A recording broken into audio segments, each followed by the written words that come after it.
African proverb, it takes a village. Well, that's exactly what it's going to be like for this World Cup. It's going to take a village, and you're all part of that village to make sure that everything is going right within this World Cup and the celebrations can be special for everybody here. This is not only a celebration of the beautiful game, it's a celebration of the 250th anniversary of our nation. So that's a whole nother level where, as I was talking to some people, we do have the opportunity for the U.S. to possibly play on July 4th, where something could be really special and take it to another level. But I want all of you to know the games are more than the 90 minutes on the field. It truly is a celebration for all of these different countries that come here during the World Cup. It's not just the 90 minutes, it's the celebration before, it's the celebration after. And we know when we talk about events, you talk about those 90 minutes, but you'd also talk about the experience that you had around it. And everyone here is going to be a part of that. So I want to say, for the work that all of you are doing, making sure that trains run on time, that planes bring tourists in and out safely, trucks are delivering food to the stadiums, all of that is essential to make it something special, to make it a memory for all the fans, all the people, and everyone watching around the world. It truly is the beautiful game. It does take a village, and we are all part of that village. Okay. So thank you for what you do, and let's get the show started. First up, we've got a quick video from my colleagues at Fox. Can we roll it?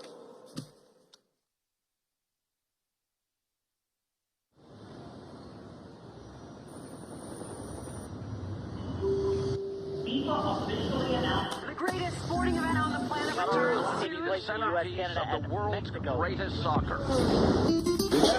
It is a party, it's a celebration for the world. Wake up, America, it's time to go again. Truly an event like no other. This is incredible. This is going to be the biggest, the best World Cup. Fans are ready for this one?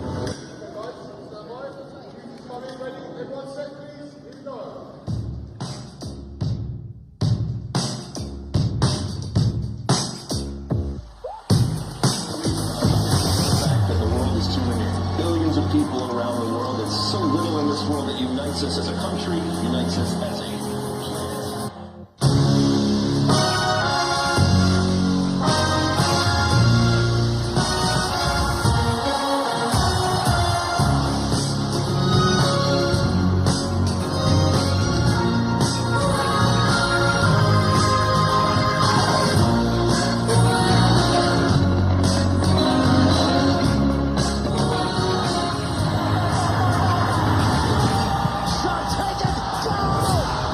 sensational finish. An absolute beaut. It doesn't get better. There is just so much quality. Look at that. Oh my goodness. And these scenes will live forever.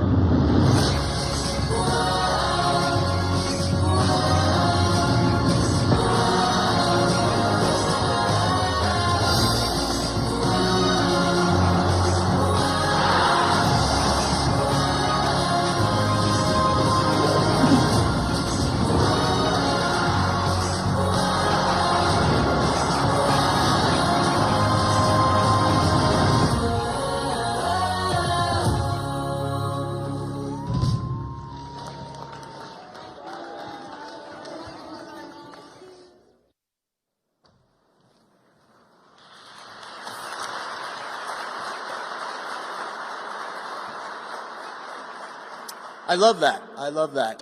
The beautiful game, a perfect example that it's more than just what happens on the field. It's a little bit of everything. Pretty awesome. Right now, I'd like to turn things over to the host of today's event, the 20th U.S. Transportation Secretary, Sean P. Duffy.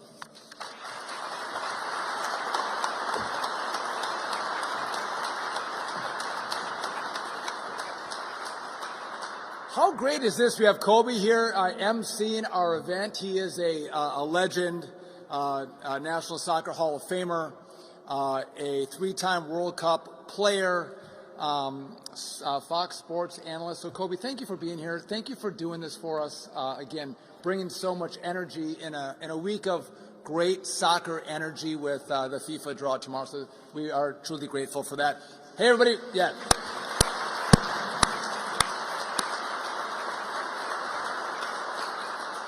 Welcome to DOT. Thank you all for coming. Listen, we are excited. Tomorrow is going to be a great day at the Kennedy Center. President Trump is going to be there. Thousands of people are going to be in attendance. But around the world, 1 billion people are going to tune in to watch the draw at the Kennedy Center. So we're excited that we're kicking the event off today here at DOT. We're excited about FIFA. The president is excited about FIFA because it's a great sporting event, but it's going to come to America on our 250th anniversary. And again, in America, we love sports.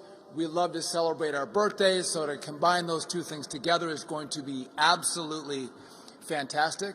On top of that, at the White House, we're going to have the first ever UFC fight as well. So it's going to be a great celebration of America's 250th birthday.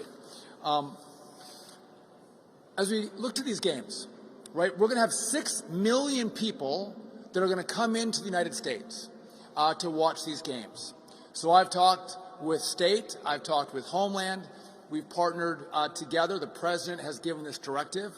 If you're watching around the world, we're going to make travel seamless for you as you come into the country. We're going to make it as easy as possible so you can come in and enjoy the great World Cup event that's going to go off. Some people have wondered, well, we're here at DOT. Why are we at DOT? What do you have to do with FIFA and the World Cup and soccer? I don't want to overstate it, but I think we may be more important than the coaches, the refs, maybe the players. I'm not sure. We have a big role in making sure that this event goes off really well. And so I just want to talk about that a little bit because people move throughout the country during the World Cup on planes, trains, and automobiles. And so first, we have the FAA. The FAA knows we're going to have a lot of international travel that comes into the country. And then as people get to the U.S., a lot of people are going to travel by airplane between the host cities. We are clearing the skies, clearing the decks, making sure air travel is going to be seamless. The FAA is already working on that. The one thing we can't control is the weather, so if we have weather issues that pop up, I don't have any control on that, but the FAA is working to make sure air travel goes incredibly well. Rail, we're prepping our tracks, making sure we have enough cars as fans go between host cities, making sure that our rail runs on time, our rail is safe. All that work is happening right now as we prep for a massive number of fans coming into the country. Motor carriers, incredibly important as people travel between host cities on buses, making sure we have buses that are safe, making sure we have drivers that are vetted. But almost more important than that, as our fans go to the games, we need to make sure that we have enough beer and hot dogs. And it's our motor carriers that make sure that we are well stocked with all of the accoutrements for an enjoyable game.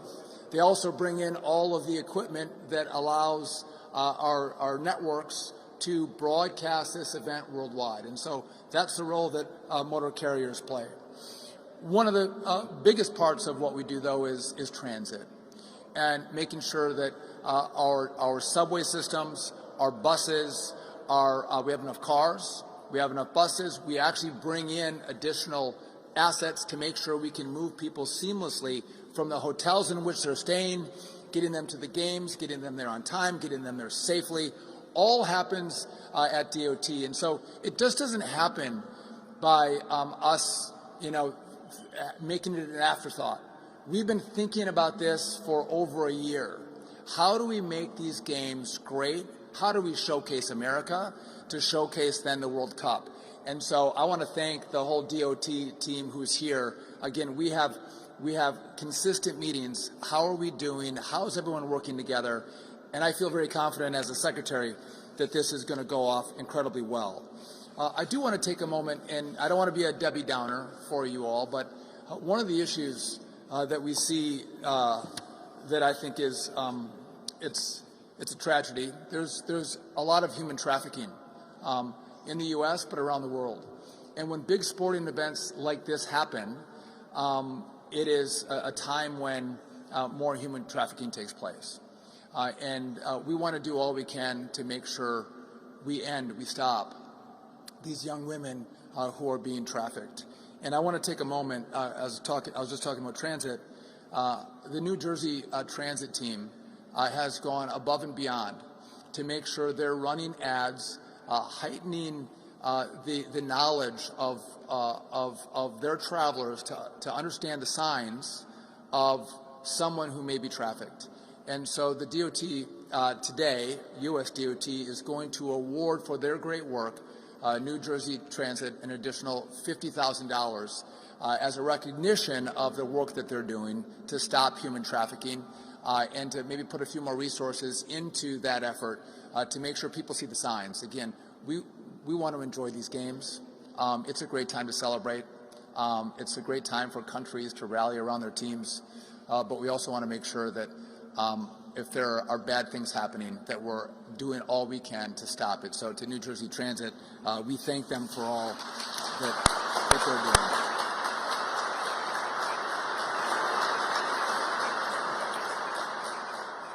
So again, I want to welcome you all to DOT.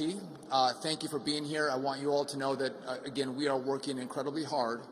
And it's not just us, again, though we probably have the most important part of this.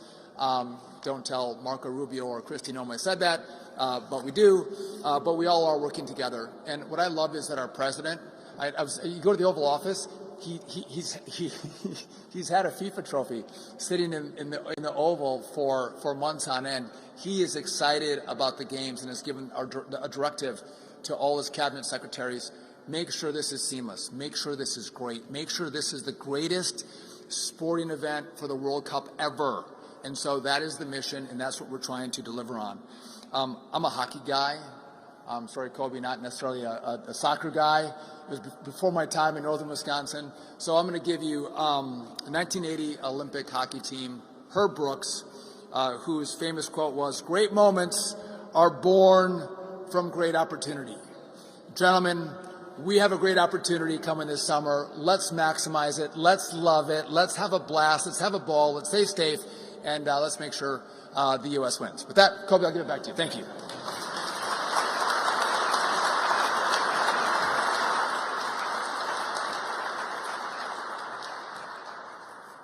Great opportunity indeed. Now let's welcome the Executive Director of the White House's World Cup Task Force, Andrew Giuliani.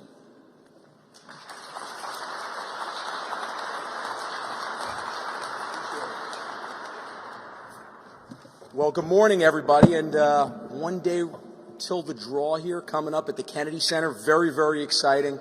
You know, I thought this week that I might, or the White House Task Force on the World Cup, might have the busiest week in Washington. But looking at what the Department of Transportation has done just in the last couple days with Dulles Airport and a commitment to making it a great gateway for our nation's capital, and then, of course, with the incredible announcement yesterday with President Trump in reducing CAFE standards to make cars more affordable. Really, congratulations to you, Secretary Duffy, and the transportation team here. So to all of you guys, a round of applause for making transportation more seamless for Americans. I also want to give a real shout out to the umbilical cord from the Department of Transportation to the White House Task Force, the hard workers. You know, Secretary Duffy's a hard worker, but Secretary Duffy and I, we get the opportunity to come up here and speak with you and get to talk to Kobe Jones and all that stuff. But some people, like my staff, need to actually do the hard work. Well, at the Department of Transportation, along with Secretary Duffy, that's Chief of Staff Pete Meacham, Ben Segrist, and Felicia Alexander, who we talk with on a daily basis and are doing everything they possibly can, not just to give Americans and international visitors a seamless visit here as they come for this mega event that is going to be the World Cup, but really the greatest and safe transportation experience that they'll have. And I'll tell you one of the experiences that I've already had with them. As many of you already know, we had the Club World Cup earlier this summer, and the semifinals and finals were in the Meadowlands at MetLife Stadium. I believe it'll be known as New York, New Jersey Stadium. I have to put New York first as a New Yorker. Some of you may know that I am a New Yorker. I like to mention it on occasion that, by the way, I'm a New Yorker. But we had a great experience before the semifinal, going from, I think I started at Penn Station, but I met the rest of the team at the New Jersey Transit Hub. We then ended up taking a bus to Secaucus Junction, and then from Secaucus Junction, we took the train with many Brazilian and Chelsea fans. Chelsea obviously went on to win that, and that was such a great experience that a few days later, President Trump invited me to go to the game on Marine One when he gave out the final. And Secretary Duffy, Pete, Ben, Felicia, I can honestly say that my time going to MetLife with you that Wednesday, it was one of the best couple of experiences I had had that week going to MetLife Stadium.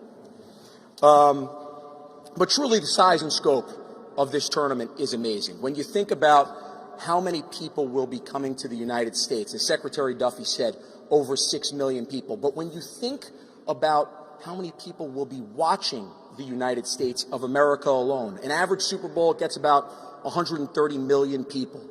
For this World Cup final, FIFA is projecting over 2 billion people to be watching. Really, the world will be watching. And when you think about the logistical issues that come with moving people, these 6 million people, and that's not to mention all the Americans that are coming here for America 250 events, celebrating over our 250th birthday, to go from Boston to New York to Philadelphia, Houston to Dallas, Kansas City, to maybe watch the opening game for the United States of America in Los Angeles, then up to Seattle, then down to San Francisco. I mean, it is going to truly take every method of transportation necessary, and a key part of that, and I mentioned this before, but something that I talk about with President Trump almost every time that we talk about the World Cup, is making it safe and secure, doing everything we possibly can to make sure that not just Americans that have the opportunity to go to games or to go to fan fests or enjoy the incredible birthday experiences that we'll be having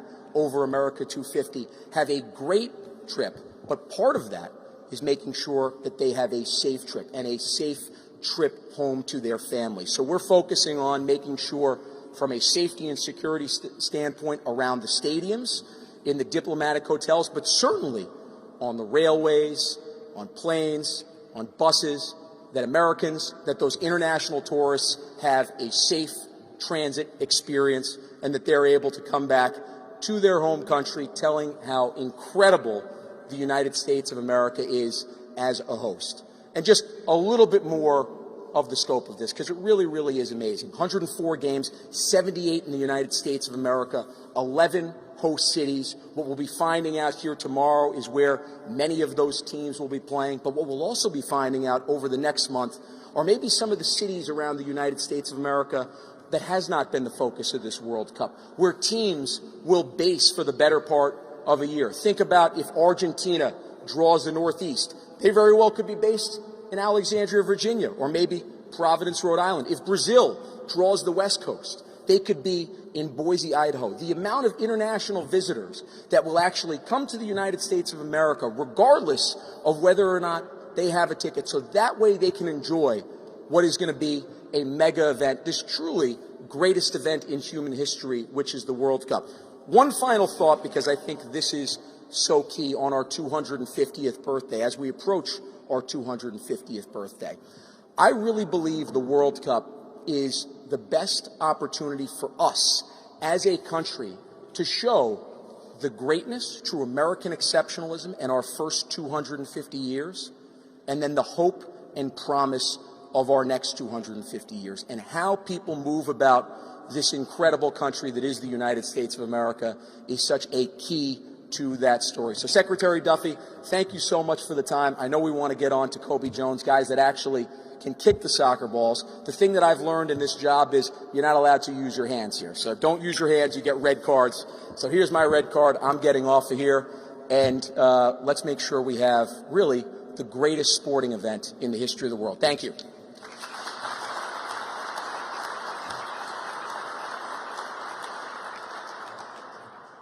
Thank you so much. We're now going to turn to FIFA's Chief Business and Strategy Officer, someone that I've known for quite some time working within U.S. soccer and over the years here within the United States in the soccer world, Amy Hopfinger.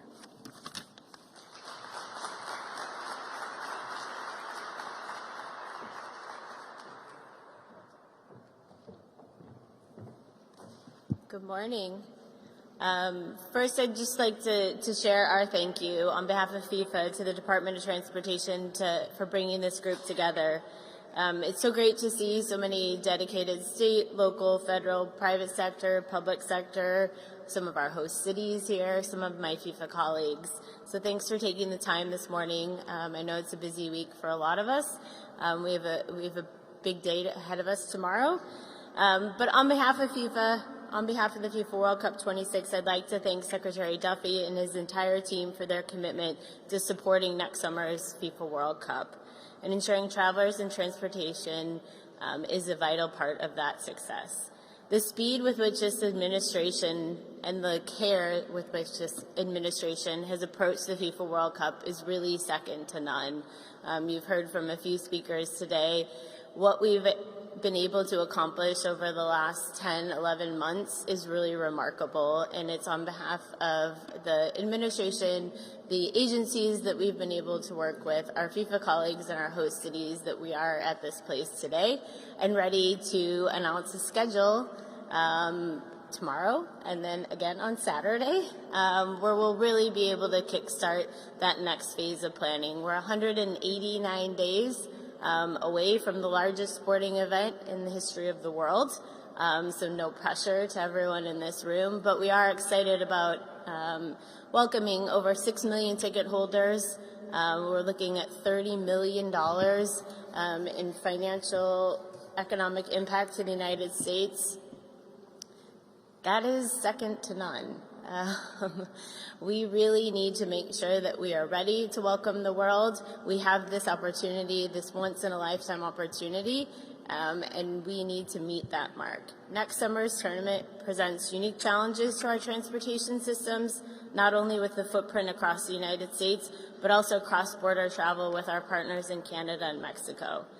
We've worked hand in hand with our host city committees on mobility planning, wayfinding, and messaging so fans can safely travel to and from matches next summer. We're grateful to DOT for their support of the host cities in this process, and we'll work to ensure consistent messaging, communication, and collaboration with local authorities across all of our venues to provide a seamless experience and travel around the stadiums.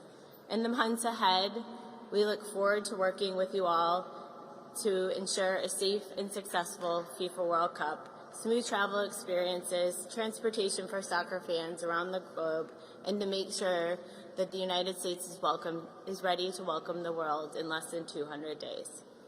Thanks again to Secretary Duffy, to the FTA Administrator, to the rest of the Department of Transportation staff, to our partners in the White House Task Force and our host cities for organizing today's summit and for being part of it. It's great to see so much energy and excitement around transportation. And looking forward to the next couple days here in DC, and then the next final sprint as we get ready for 26. Thank you.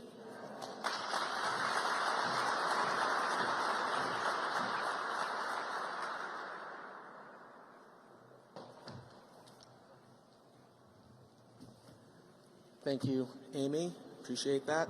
Now we are going to bring up someone that has been within the soccer world in a variety of different ways over the years.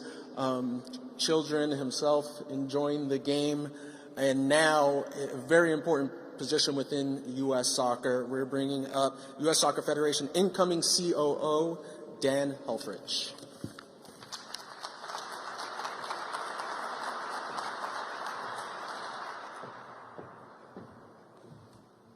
Thank you to Secretary Duffy and to everybody for assembling this group.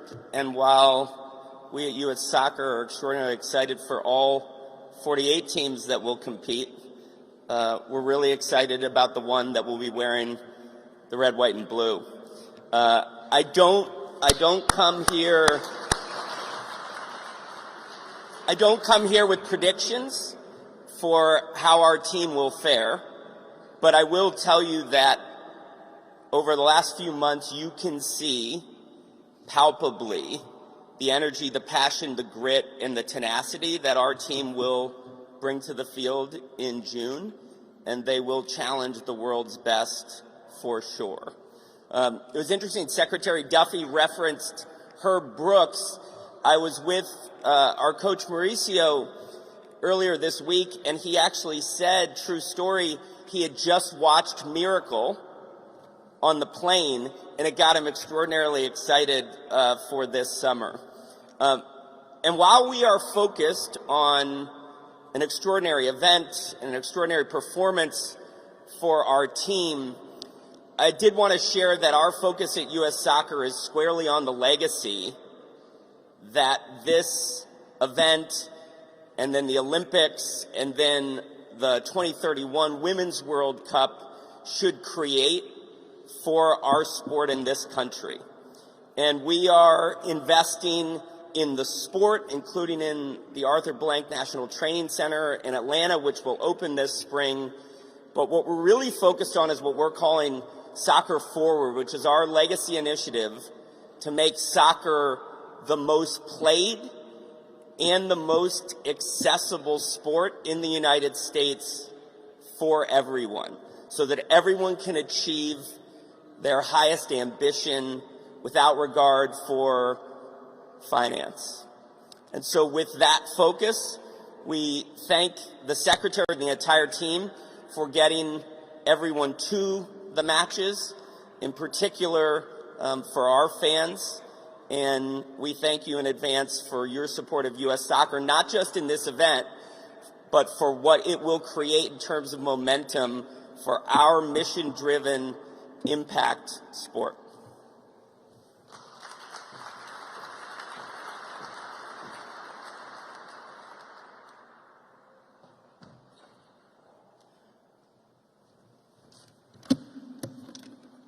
All right, I want to bring up someone special here now.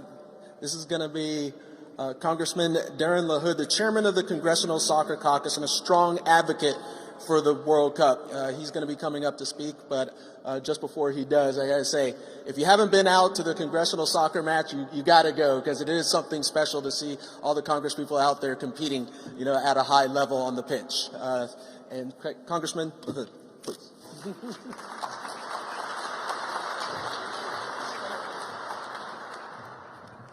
USA, USA, USA.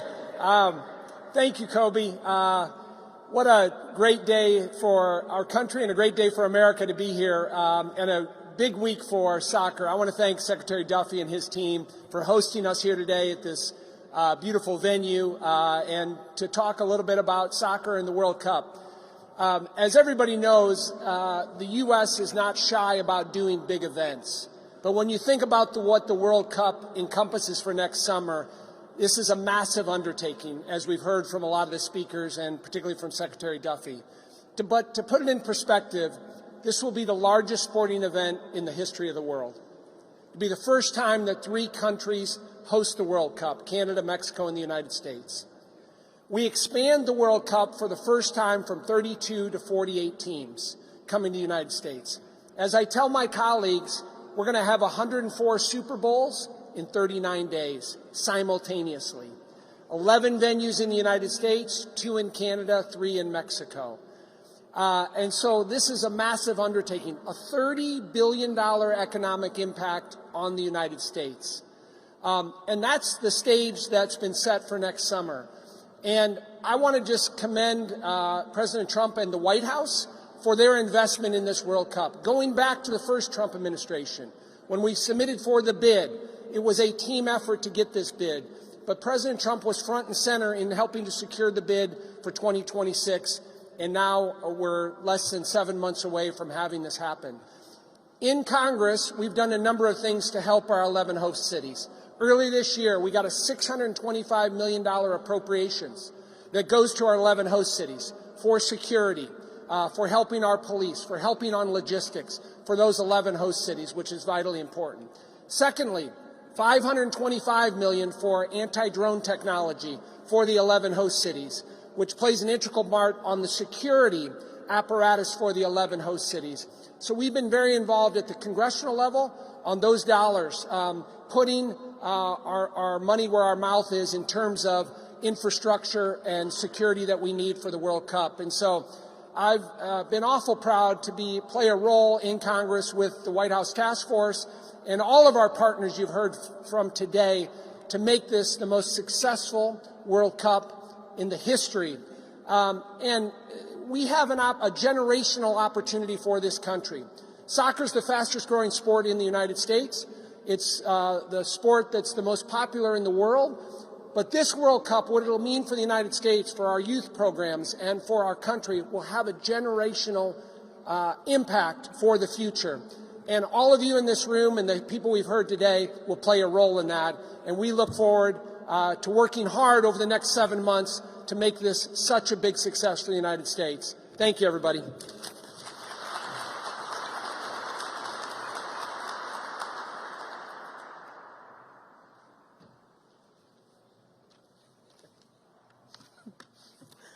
And lastly, we'll have the Federal Transit Administrator, Mark Molinaro. Please join me on stage.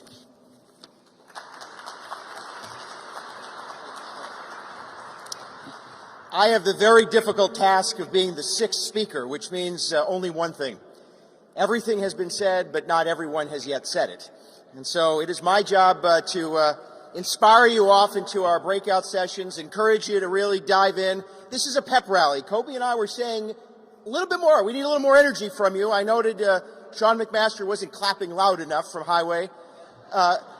And the transit agencies, you're going to be moving millions of people around this country. Cheer for that. You're on the front line. Come on.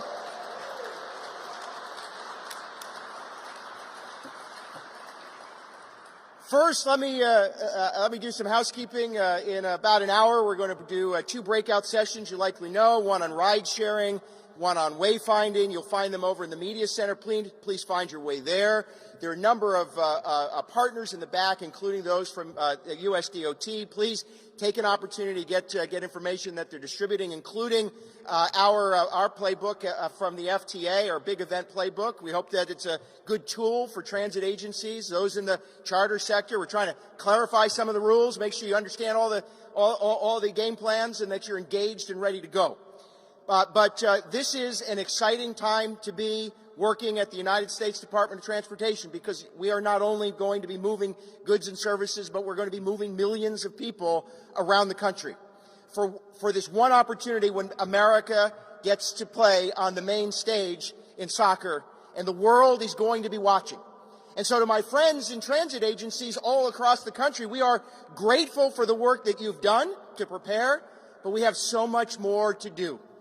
We need to be sure, as President Trump and Secretary Duffy have made perfectly clear, the experience those millions of fans, those athletes, those coaches, and everyone associated with World Cup, the experience they have can be made or broken on a transit experience. Be very clear. Transit agencies will be that moment of connection. And we want to be sure that the experience folks have is not only safe, but enjoyable. We have to be on our A game. And the U.S. Department of Transportation and FTA is your partner to ensure that that happens. And it is clearly a wonderful opportunity. And so whether it's a ferry boat or a subway, whether on a platform or a bus, there needs to be a safe, reliable, accessible, and efficient system. There needs to be connectivity. We want our host cities and our transit agencies talking to one another, engaging with one another, and planning together. We have to be on our A game. And I have absolute faith that the transit organizations our partners in the private sector who play an important role in charter service, you are all prepared for this moment. It is an exciting time to be an American. We will host the World Cup. We will celebrate the 250th anniversary of our independence. And we will put on the best show, the best display, and the best set of games the world has ever known. But it is up to us. And so together, whether it's investment in projects that will create accessibility and reliability in host cities, the President has already, under Secretary Duffy's leadership, invested millions of dollars. We need those projects done.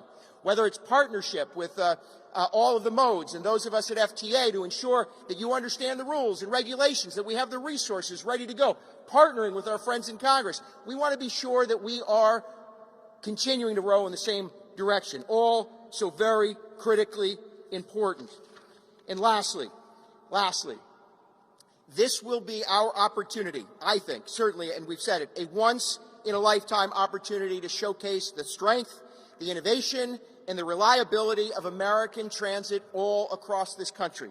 And so together, I think we're going to meet the President's expectation, we will meet Secretary Duffy's mission, and we will put on the best games the world has ever known. Let's go USA.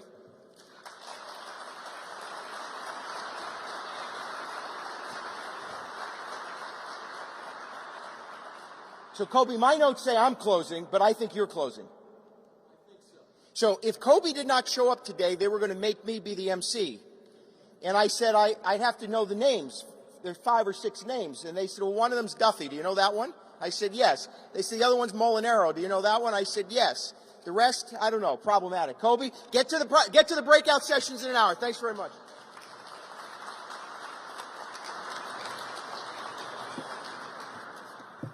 All right, well, as we close out this portion of the programming, there's somebody special that wanted to chime in. So my good friend Alexi Lawless has something to say. He wishes he could be here today, and I think we're going to roll something. Greetings, Alexi Lawless here. Thank you so much, Secretary Duffy, for having everybody here today, and thank you to the Department of Transportation that is literally going to get us around next summer during the biggest World Cup in history. 48 teams, 104 games with our friends to the north, Canada, our friends to the south, Mexico. It is going to be a soccer extravaganza next summer. And we thank you for all of the help, for getting all of the people that are here that are going to enjoy the World Cup, and everybody around the world that's going to come to the United States to enjoy the World Cup.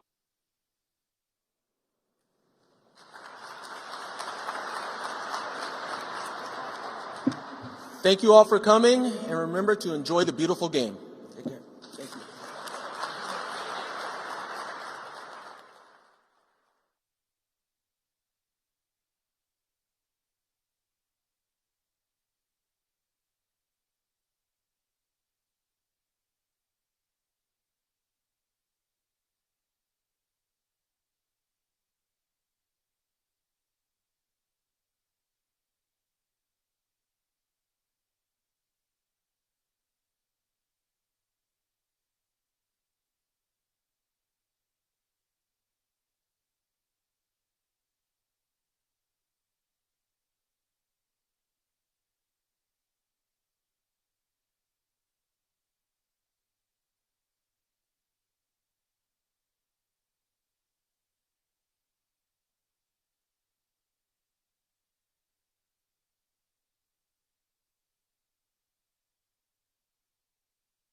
we're serious about it. It needs to happen. Everybody likes to have press conferences and put out statements about how terrible the situation is in Haiti. It's time to do something about it. And I particularly point to the countries in our hemisphere, in the Western Hemisphere, in the Caribbean basin and beyond, that we need to step up in this hemisphere and do more. The United States will continue to do its part.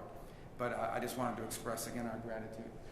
Today we're here to announce the first signing that we're going to have with the first country in the world on our America First Global Health Strategy. And I want to, for members of the press and the public that will learn about this through you, walk a little bit, very briefly, into exactly what the thinking is. The United States has spent billions of dollars over the years in helping with health strategies all across the world. What we learned over time, and especially after coming here, is that oftentimes, and I'm oversimplifying it, but this is an accurate description, what would happen is we would go to a country and say, we're going to help you with your health care needs. Then we would drive over to Northern Virginia somewhere, find an NGO, one of these organizations, give them all the money, tell them go to this country and do their health care program for them. That NGO would then take about some percentage of that money for their overhead and administrative costs. And by the time it got down to it, the host country had very little influence. It was sort of imposed on them. And only a percentage of the overall money ever actually reached the patients and the people on the ground that we were trying to help because of these costs. This makes no sense. So why are we hiring American and international NGOs to go into other countries and run healthcare systems that are parallel and sometimes in conflict with the healthcare systems of the host country? If we're trying to help countries, help the country. Don't help the NGO to go in and find a new line of business. And so that's what the model that we're breaking. We're not doing this anymore. We are not going to spend billions of dollars funding the NGO industrial complex while close and important partners like Kenya either have no role to play or have very little influence over how healthcare money is being spent. Bottom line is, if you want to help a country, work with that country, not work with a third party that imposes things on that country. And so for us, we hope to sign many of these in the days to come.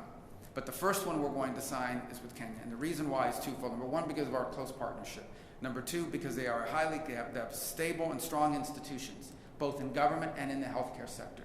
And over the next few years, we're going to be investing $1.6 billion in health assistance over the next 5 years. And you'll see how that program works out. But the investment is in combination.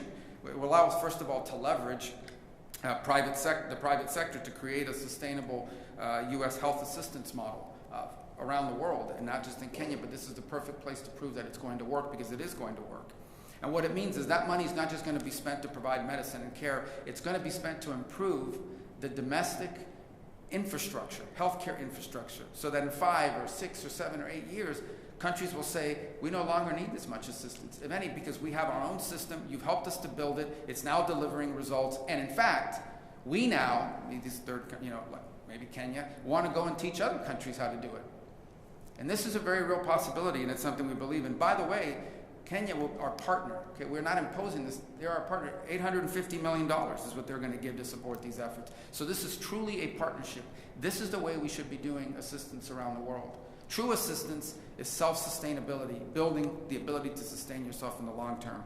So it's an honor to be able to do this with you today. I'm excited. This is our first one. We hope to sign, 30, 40? How many? 50. Okay. Well, this is number one. We'll always remember this one. You always, the first one is the one that, and we think we've picked the perfect partner.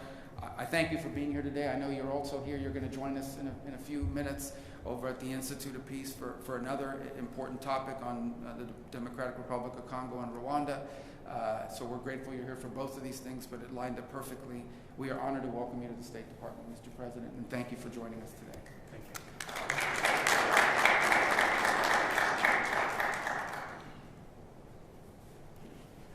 Thank you very much, Secretary Rubio, Secretary of State of the United States, distinguished members of the United States delegation, ladies and gentlemen.